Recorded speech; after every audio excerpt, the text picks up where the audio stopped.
तर मंडळी, भोगीचा सण आला की घरात पहिली आठवण येते ते गरम गरम भोगीच्या भाजीची. तिळगुळाच्या गोडीसोबत भोगीच्या भाजीची चव म्हणजे संक्रांतीचा खरा मान. तर आज आपण एकदम सोप्या पद्धतीमध्ये भोगीची भाजी बनवणार आहेत. एकदम झटपट होते. कशी बनवली आहे चला सांगते. तर सगळ्यात आधी मी इकडं सोले काढून घेतलेले, वल्ला हरभरा, नंतर फ्लावर, गाजर, चवळीची शेंग, वालाची शेंग, तुरीचे सोले व मटार घेतलेला आहे. आणि मला पिकलेले बोरं भेटले नाही म्हणून मी कच्चेच बोरं असे वरचे साल काढून घेतलेले आहेत.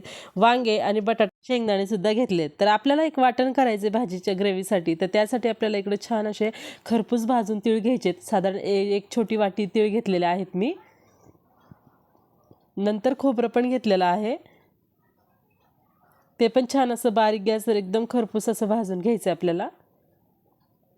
खोबरं छान भाजून झालं की आपल्याला कांदा पण भाजून घ्यायचा आहे. पूर्ण असा हाताने मोकळा करायचा आहे आणि छान आपल्याला लालसर हा भाजून घ्यायचा आहे. नंतर त्याच्यामध्ये थोडंसं तेल टाकायचं आहे आणि छान हलकंसं भाजून घ्यायचं. जास्त लाल पण करायचा नाही आहे कांदा.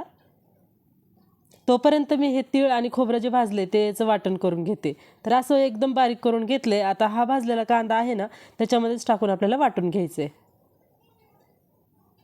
तर ह्याच्यामध्ये मी थोडीशी कोथिंबीर टाकलेली आहे आणि थोडंसं पाणी टाकून छान वाटून घेणार आहे. तर इकडे भाजीची फोडणी पण आता लगेच देणार आहे मी.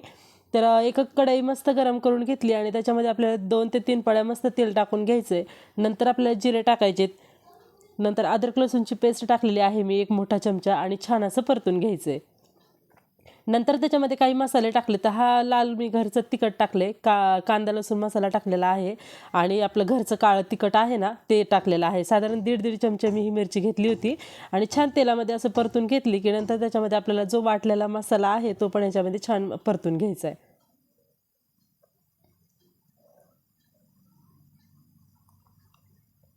मसाल्याला चांगलं तेल सुटेपर्यंत छान आपण असं परतून घ्यायचं याला. चवीपुरतं मीठ टाकायचं आपल्याला आणि छान असं परतून घ्यायचं आहे.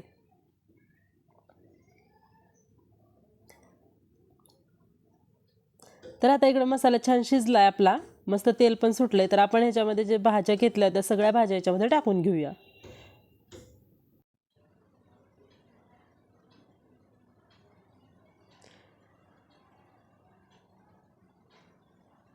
मला बोरं बाजारामध्ये पिकलेले भेटले नाही, त्याच्यामुळे मी कच्ची बोरं आणली, वरचे साल काढले आणि छान त्याला साईडने कापून असं भाजीमध्ये टाकून घेतले. तर आता हा मसाल्यामध्ये सगळ्या आपण भाज्या टाकलेल्या आहेत त्याला छान फिरवून घ्यायचं सगळं.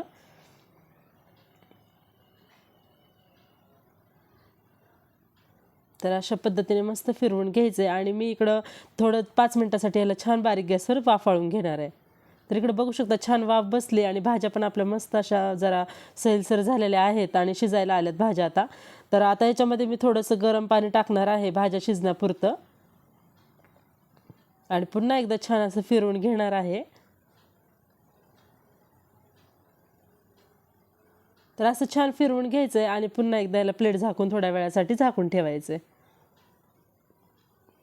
तर बघू शकता भाजी आपली मस्त इकडे शिजलेली आहे आणि तुम्हाला वाटलं तर थोडं आणखी पाणी तुम्ही ॲड करू शकता, पण मी जास्त पातळ केलेली नाही आहे भाजी. तर भाजी मस्त आता इकडे शिजत आलेली आहे आपली. पुन्हा एकदा मी अशी वाफ काढून घेतली तर एकदम झटपट आपली भाजी इकडे रेडी झालेली आहे. बघू शकता वरून मस्त तीळ टाकलेत. आता आपल्याला भाकर पण बनवायची आहे. तर आपण इकडे मस्त बाजरीची भाकर करून घेतली आहे, खालून तीळ लावलेत त्याला आणि असं छान पाणी लावून घ्यायचं सगळीकडून आणि असं पलटी करून घेतलं की मस्त त्याला कडक असं खरपूस भाजून घ्यायचे भाकरीला. तर आता मस्त इकडं आपली भाकर झालेली आहे. तर तुम्हाला सर्वांना हा व्हिडिओ कसा वाटला नक्की कमेंट करून सांगा आणि जर तुम्हाला ही रेसिपी आवडली असेल तर आपल्या चॅनलला लाईक शेअर सबस्क्राईब करायला विसरू नका. Bye bye.